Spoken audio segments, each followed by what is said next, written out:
नमस्कार, बहुत बहुत स्वागत है आपका। मैं हूं आपके साथ सपना दीपक विदेशा। बुलेटिन का आगाज करेंगे राज्य ऋण संगोष्ठी एवं राज्य फोकस पेपर 2026-27 के विमोचन पर। मुख्यमंत्री योगी आदित्यनाथ ने कहा कि 2017 से पहले यूपी में विकास और रोजगार की स्थिति कमजोर थी और उन्होंने आरोप लगाया कि उस समय कोऑपरेटिव सेक्टर पर माफिया हावी था और 16 जिला सहकारी बैंकों को आरबीआई ने डिफॉल्टर घोषित कर बंद करने का आदेश दिया था। मुख्यमंत्री ने कहा कि अब 16 से 15 बैंक लाभ में आ चुके हैं और अब शेष को भी लाभ में लाने का प्रयास जारी है। सरकार ने पैक्स की संख्या बढ़ाने के साथ उनका टर्नओवर और क्रेडिट लिमिट भी बढ़ाई है। अच्छा कार्य किया, उन्हें सम्मानित करवाया। उन पैक्स को, उन कोऑपरेटिव बैंक्स को जिन्होंने अपना अच्छा व्यवसाय किया है, उन सभी को यहां पे सम्मानित करवाया है। एक अच्छी पहल है और अच्छा होता कि उनको 1-2 मिनट उनके भाषण यहां पर उनकी सक्सेस स्टोरी पर भी होने चाहिए थे, जिससे अन्य लोग भी उस दिशा में कार्य करते हुए, क्योंकि उनके जीवन की सक्सेस स्टोरी इस पूरी कहानी को एक नई गति दे सकता है, एक नई ऊंचाई दे सकता है। उन्होंने जमीनी धरातल पर, आपने देखा होगा, कसिया मिल्क प्रोड्यूसर, दिव्यांग जनों का मिल्क कलेक्शन का एक प्रोड्यूसर है ग्रामीण क्षेत्र में। अलग विषय है कि कसिया हमारे कृषि मंत्री जी का क्षेत्र रहा है, वो भी उनको नहीं पहचान पा रहे थे। मैंने कहा ये आपके क्षेत्र का, मैं वही परिचय करा रहा था। अगर मंच पर उनको उनकी सक्सेस स्टोरी के लिए कि दिव्यांग जनों को थोड़ा सा प्लेटफॉर्म मिले, हमारे अन्नदाता किसानों को, प्रगतिशील किसानों को, एमएसएमई सेक्टर में कार्य करने वाले कारीगर और हस्तशिल्पियों को, सहकारिता के प्रति रुचि रखने वाले हमारे जितने भी उस क्षेत्र के योद्धा हैं, इनको थोड़ा भी हम प्रोत्साहित करें तो एक अच्छी प्रोग्रेस हम कर सकते हैं।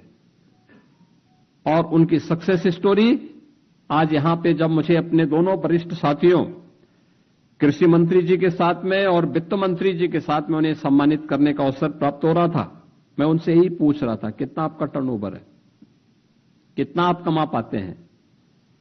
और सभी का बहुत एक अच्छा कार्य उन लोगों ने किया है। हमें इस बारे में थोड़ा ध्यान रखना होगा कि सरकार की नीयत साफ है।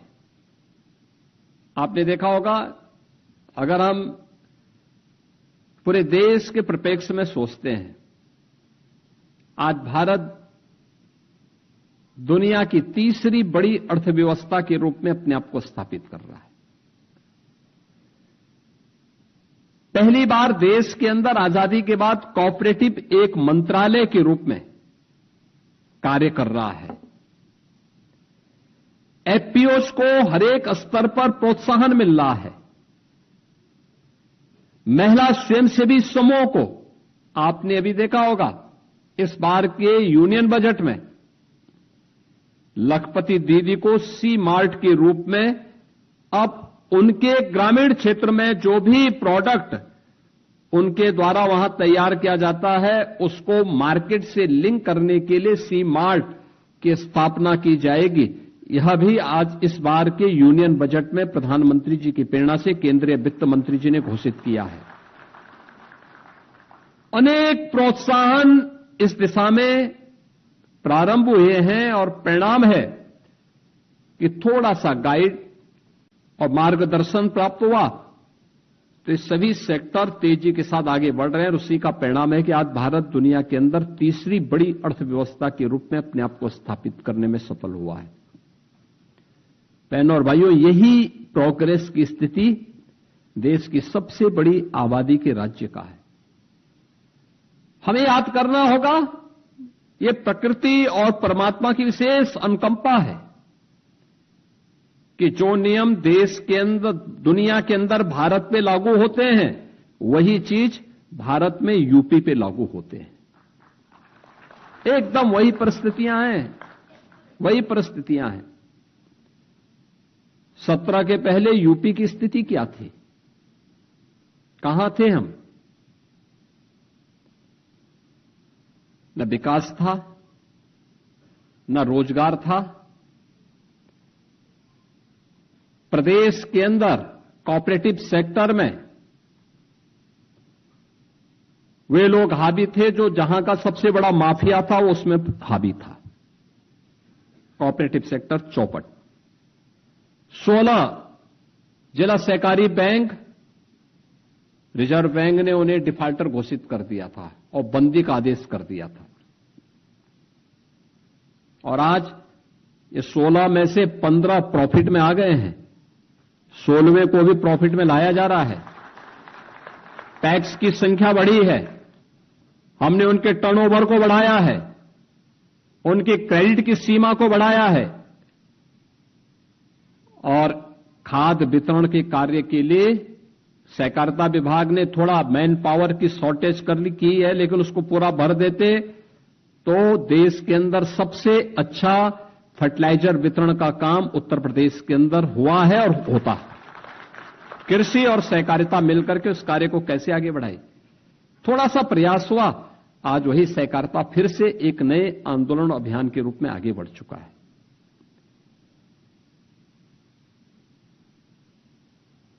यानी सरकार की नीयत साफ हो तो उसके परिणाम भी स्पष्ट दिखाई देते हैं। एमएसएमई सेक्टर की क्या स्थिति थी? यूपी के अंदर पलायन कर चुके थे, हस्तशिल्पी निराश था, कारीगर हताश था, एमएसएमई सेक्टर बंदी के कगार पर था, वीरानी थी। सरकार ने उसको थोड़ा सा प्रोत्साहन दिया, 1 डिस्ट्रिक्ट 1 प्रोडक्ट के रूप में हमने यूपी के अंदर उसको प्रोत्साहित किया। आज यूपी के अंदर, यूपी देश का पहला राज्य है जो अपने यहां एमएसएमई सेक्टर को 5 लाख रुपए की सुरक्षा बीमा का कवर देता है। 96 लाख एमएसएमई यूनिट यूपी के अंदर कार्य कर रहे हैं। 3 करोड़ परिवार आजीविका के लिए इसी सेक्टर पर निर्भर कर रहा है, क्योंकि ये तब संभव हो पाया जब सरकार ने उसकी ब्रांडिंग की 1 डिस्ट्रिक्ट 1 प्रोडक्ट के रूप में, उसको टेक्नोलॉजी के साथ जोड़ा, उसकी ब्रांडिंग की, मार्केट से जोड़ा, पैकेजिंग के साथ जोड़ा, डिजाइनिंग के साथ जोड़ा। आज परिणाम है हम सबके सामने। इस एक्सपोर्ट के बाद हमारे वित्त मंत्री भी कर रहे थे, कुल 84,000 करोड़ का यहां से यूपी के अंदर कुल एक्सपोर्ट होता था। आज इसकी संख्या बढ़ करके 1,86,000 करोड़ का हो चुका है। पूरे देश के अंदर ये अपने आप में एक ब्रांड बन चुका है। आदरणीय प्रधानमंत्री जी दुनिया के अंदर जाते हैं तो एमएसएमई से जुड़े हुए 1 डिस्ट्रिक्ट 1 प्रोडक्ट से जुड़े हुए किसी प्रोडक्ट को ही दुनिया के राष्ट्राध्यक्षों को गिफ्ट के रूप में देते हैं। बहनों और भाइयों,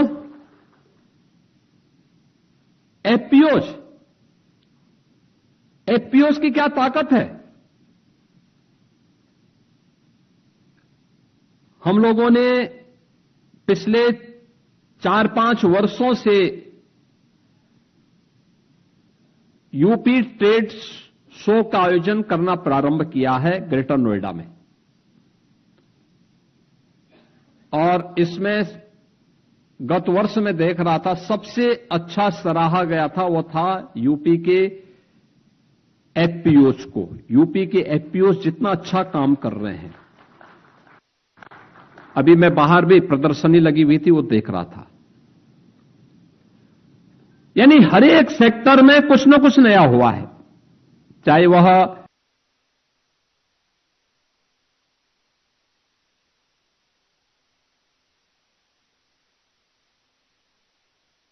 उसको जिन्होंने अच्छा कार्य किया उन्हें सम्मानित करवाया,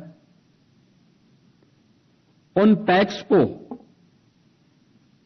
उन कोऑपरेटिव बैंक्स को जिन्होंने अपना अच्छा व्यवसाय किया है, उन सभी को यहां पे सम्मानित करवाया है। एक अच्छी पहल है और अच्छा होता कि उनको 1-2 मिनट उनके भाषण यहां पर उनकी सक्सेस स्टोरी पर भी होने चाहिए थे, जिससे अन्य लोग भी उस दिशा में कार्य करते हुए, क्योंकि उनके जीवन की सक्सेस स्टोरी इस पूरी कहानी को एक नई गति दे सकता है, एक नई ऊंचाई दे सकता है। उन्होंने जमीनी धरातल पर, आपने देखा होगा, कसिया मिल्क प्रोड्यूसर, दिव्यांग जनों का मिल्क कलेक्शन का एक प्रोड्यूसर है ग्रामीण क्षेत्र में। अलग विषय है कि कसिया हमारे कृषि मंत्री जी का क्षेत्र रहा है, वो भी उनको नहीं पहचान पा रहे थे। मैंने कहा ये आपके क्षेत्र का, मैं वही परिचय करा रहा था। अगर मंच पर उनको उनकी सक्सेस स्टोरी के लिए कि दिव्यांग जनों को थोड़ा सा प्लेटफॉर्म मिले, हमारे अन्नदाता किसानों को, प्रगतिशील किसानों को, एमएसएमई सेक्टर में कार्य करने वाले कारीगर और हस्तशिल्पियों को, सहकारिता के प्रति रुचि रखने वाले हमारे जितने भी उस क्षेत्र के योद्धा हैं, इनको थोड़ा भी हम प्रोत्साहित करें तो एक अच्छी प्रोग्रेस हम कर सकते हैं। और उनकी सक्सेस स्टोरी आज यहां पे जब मुझे अपने दोनों वरिष्ठ साथियों, कृषि मंत्री जी के साथ में और वित्त मंत्री जी के साथ में उन्हें सम्मानित करने का अवसर प्राप्त हो रहा था, मैं उनसे ही पूछ रहा था कितना आपका टर्नओवर है, कितना आप कमा पाते हैं। और सभी का बहुत एक अच्छा कार्य उन लोगों ने किया है। हमें इस बारे में थोड़ा ध्यान रखना होगा कि सरकार की नीयत साफ है। आपने देखा होगा, अगर हम पूरे देश के परिप्रेक्ष्य में सोचते हैं, आज भारत दुनिया की तीसरी बड़ी अर्थव्यवस्था के रूप में अपने आप को स्थापित कर रहा है। पहली बार देश के अंदर आजादी के बाद कोऑपरेटिव एक मंत्रालय के रूप में कार्य कर रहा है। एफपीओज को हर एक स्तर पर प्रोत्साहन मिल रहा है। महिला स्वयंसेवी समूहों को आपने अभी देखा होगा, इस बार के यूनियन बजट में लखपति दीदी को सी मार्ट के रूप में अब उनके ग्रामीण क्षेत्र में जो भी प्रोडक्ट उनके द्वारा वहां तैयार किया जाता है, उसको मार्केट से लिंक करने के लिए सी मार्ट की स्थापना की जाएगी। यह भी आज इस बार के यूनियन बजट में प्रधानमंत्री जी की प्रेरणा से केंद्रीय वित्त मंत्री जी ने घोषित किया है। अनेक प्रोत्साहन इस दिशा में प्रारंभ हुए हैं और परिणाम है कि थोड़ा सा गाइड और मार्गदर्शन प्राप्त हुआ तो ये सभी सेक्टर तेजी के साथ आगे बढ़ रहे हैं। और उसी का परिणाम है कि आज भारत दुनिया के अंदर तीसरी बड़ी अर्थव्यवस्था के रूप में अपने आप को स्थापित करने में सफल हुआ है। बहनों और भाइयों, यही प्रोग्रेस की स्थिति देश की सबसे बड़ी आबादी के राज्य का है। हमें याद करना होगा, ये प्रकृति और परमात्मा की विशेष अनुकंपा है कि जो नियम देश के अंदर, दुनिया के अंदर भारत पे लागू होते हैं, वही चीज भारत में यूपी पे लागू होते हैं। एकदम वही परिस्थितियां हैं, वही परिस्थितियां हैं। 17 के पहले यूपी की स्थिति क्या थी? कहां थे हम? न विकास था, न रोजगार था। प्रदेश के अंदर कोऑपरेटिव सेक्टर में वे लोग हावी थे जो जहां का सबसे बड़ा माफिया था वो उसमें हावी था। कोऑपरेटिव सेक्टर चौपट। 16 जिला सहकारी बैंक, रिजर्व बैंक ने उन्हें डिफाल्टर घोषित कर दिया था और बंदी का आदेश कर दिया था। और आज ये 16 में से 15 प्रॉफिट में आ गए हैं, 16वें को भी प्रॉफिट में लाया जा रहा है। टैक्स की संख्या बढ़ी है, हमने उनके टर्नओवर को बढ़ाया है, उनकी क्रेडिट की सीमा को बढ़ाया है और खाद वितरण के कार्य के लिए सहकारिता विभाग ने थोड़ा मैन पावर की शॉर्टेज की है, लेकिन उसको पूरा भर देते पिछले 5 वर्षों से रेवेन्यू सरप्लस भी है। टैक्स रेवेन्यू में 60% की वृद्धि और पिछले 8 वर्ष में 9 वर्ष में हम लोगों ने कोई भी नया टैक्स उत्तर प्रदेश के नागरिकों पे नहीं लगाया, किसी भी नागरिक पे नहीं लगाया, कोई नया टैक्स नहीं लगाया। बल्कि देश के अंदर डीजल पेट्रोल सबसे कम दाम पर यूपी के अंदर मिलता है, उस पर वैट सबसे कम यूपी के अंदर है। यानी कार्य करने की क्षमता सरकार की जब होती है तब यह आज रिजल्ट आते हैं और उस रिजल्ट का परिणाम है कि आज यूपी देश के अंदर नंबर 2 की इकोनॉमी के रूप में अपने आप को स्थापित किया है। 8 से हम नंबर 2 पर आ गए।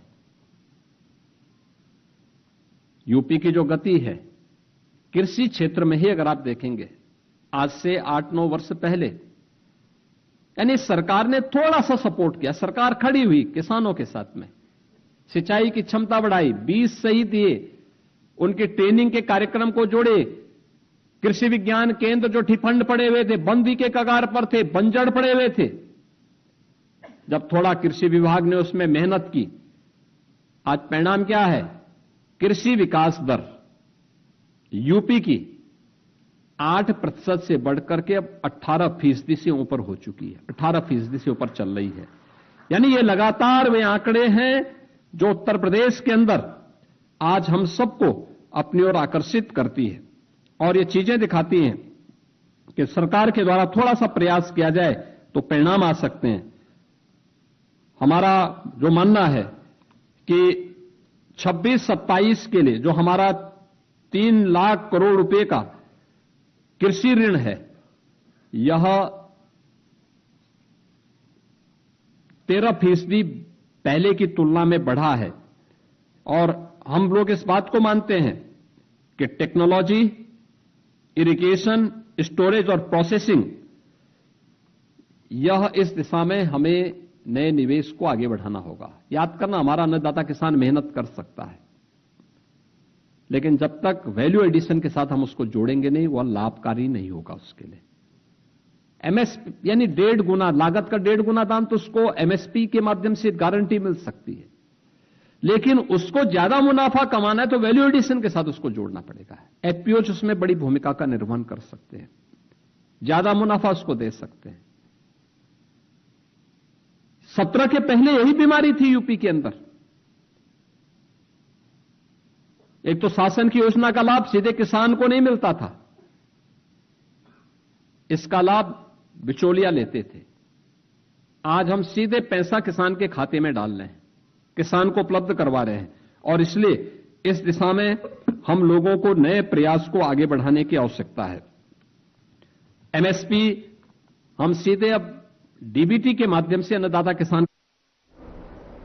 और राज्यसभा में विदेश राज्य मंत्री कीर्तिवर्धन सिंह ने सम्मेलन मंजूरी प्रणाली के बारे में विस्तृत जानकारी दी। इस बीच आपको बताते चले कि यह जानकारी सांसद मदन राठौर द्वारा पूछे गए सवाल के उत्तर में दी गई। मंत्री ने बताया कि यह डिजिटल पोर्टल मार्च 2025 में विदेश मंत्रालय द्वारा विकसित किया गया था, जिसका उद्देश्य भारत में आयोजित होने वाले सम्मेलनों, सेमिनारों और अन्य कार्यक्रमों में विदेशी नागरिकों को राजनीतिक मंजूरी देने की प्रक्रिया को सरल, पारदर्शी और समयबद्ध बनाना है। साथ ही उन्होंने कहा कि ये पहल डिजिटल इंडिया मिशन के तहत भारत की सरकार को डिजिटल सेवाओं की ओर और बेहतर बनाने के उद्देश्य से की गई है।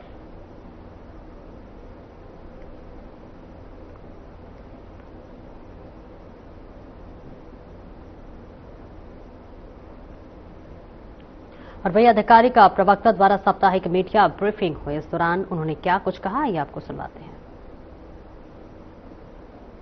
Insofar as India's energy security or energy sourcing is concerned, the government has stated publicly on several occasions, including me here, that ensuring the energy security of 1.4 billion Indians is the supreme priority of the government.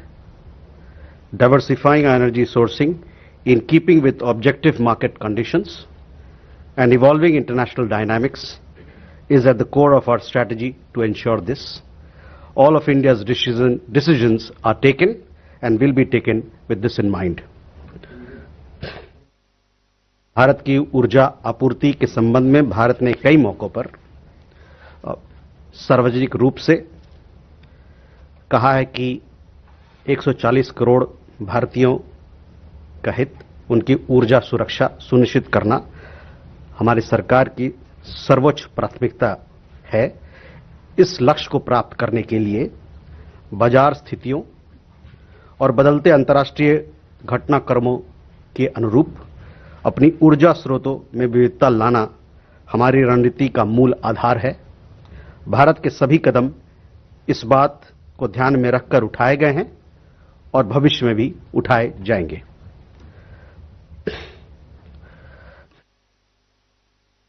Also, since she asked related question to Venezuela, so I would like to answer that as well.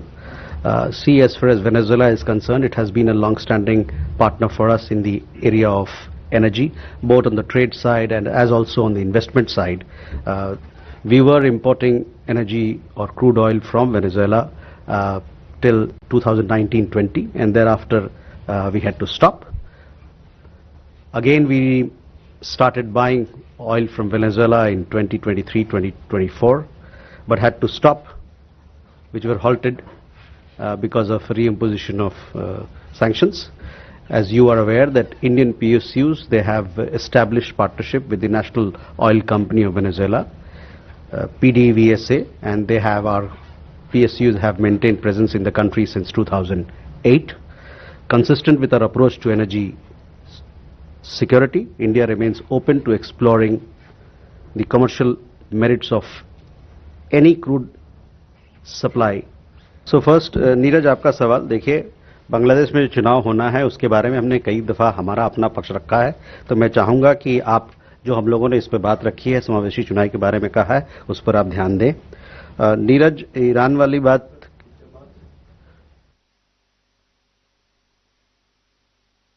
देखिए, ऐसा है ना कि